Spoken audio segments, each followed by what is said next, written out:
আসসালামু আলাইকুম। Welcome to my daily blog. আজকে একটা মিলাদের অনুষ্ঠান ছিল। সেখানে দাওয়াত ছিল আমার। অবশ্য যাওয়া হয়নি।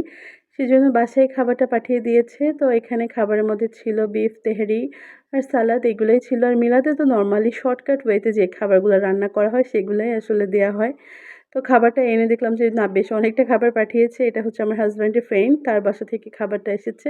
তো তারপরে আমি গরম মানে একটু ঠান্ডা হয়ে গেছিল। আমি এবার মানে আনার পরে ফ্রিজে রেখে দিয়েছিলাম। তখন আমার পেট ভরা ছিল, খাওয়া হয়নি। তারপর সন্ধ্যার দিকে আসলে একটু গরম করে নিলাম। আর গরম করে খাওয়ার পরে মানে সন্ধ্যা না বিকালের দিকে ৪টা-৫টার দিকে খেয়েছি। তারপর রাতের জন্য রান্না করব। কি রান্না করব ভেবে পাচ্ছিলাম না। যেহেতু বিফ তেহারি খেয়ে ফেলেছি, তাই ভাবলাম যে লাইট খাবার রান্না করি।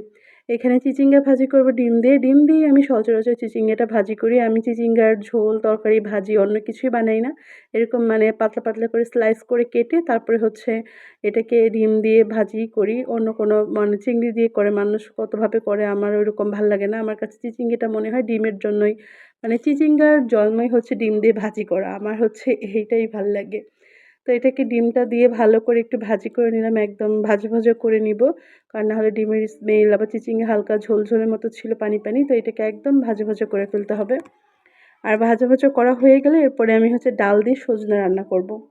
তো এখানে অনেকক্ষণ ধরে হচ্ছে হালকা আঁচে হচ্ছে ফ্রাই করে নিব। এদিকে আবার কিছুটা পড়ে গেছিল, সেটা তুলে নিলাম। চিচিঙ্গাটা রান্না করতে কিন্তু বেশি সময় লাগে না। তবে হালকা ভাজা, ভাজা করলে না খেতেও মজা লাগে, দেখতেও সুন্দর লাগে। এটা মানে দেখতে সুন্দর না হলে কিন্তু খেতে অতটা মজা বা তৃপ্তি আসে না মন থেকে। তো এখানে আবার সজনে নিয়ে নিয়েছিলাম। সামান্য পরিমাণে সজনে এনেছিলাম কিনে বাজার থেকে। এগুলো খুবই কচি ছিল, একদমই ভালো। এটাকে একদম সুন্দর করে ছাড়িয়ে নিয়েছি। এর মধ্যে ডাল, রসুন কুচি, পেঁয়াজ কুচি, কাঁচামরিচ জাস্ট এইগুলো দিয়েই হচ্ছে এই সজনেটা রান্না করব। আমাদের এলাকায় সবসময় সজনে শুধু মসুর ডাল দিয়ে রান্না করা হয়। আর মসুর ডাল দিয়ে রান্না করলে এটা বেশি মজা লাগে। তো এখানে হচ্ছে একদম হাতে মেখে যে অথেন্টিক ওয়েটাতে ওইভাবেই রান্না করতেছি। আর কোনো জাস্ট হলুদের গুঁড়ো এড করেছি, সয়াবিন তেল, লবণ পরিমাণ মতো। এখন হাতে মেখে পরিমাণ মতো পানি দিয়ে দেবো যাতে সজনে ডাল দুটোই একদম পারফেক্টলি সিদ্ধ হয়ে যায়। এটা একদম টেলটেলা ডালও হবে না, আবার একদম মাখা, মাখা ঘন বা চচ্চড়ির মতো করেও হবে না। হালকা একটু মানে ঘনত্ব থাকবে যেটা দিয়ে ভাত মেখে খাওয়া যায় আসলে, ওইটাই ভাল লাগে। তো আমি সবসময় এভাবেই রান্না করি। আর আমার সজনের ডালটা অনেক মজা হয় রান্না। আমার নিজের কাছে ভালো লাগে। অন্য যারা খেয়েছেন তাদের কাছেও নিশ্চয়ই ভালোই লাগে।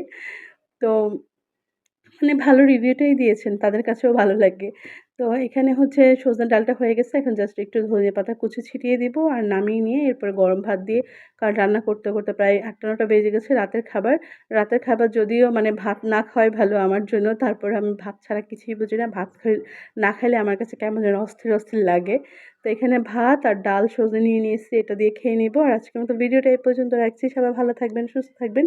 আবার কথা হবে নেক্সট ভিডিওতে। আল্লাহ হাফেজ।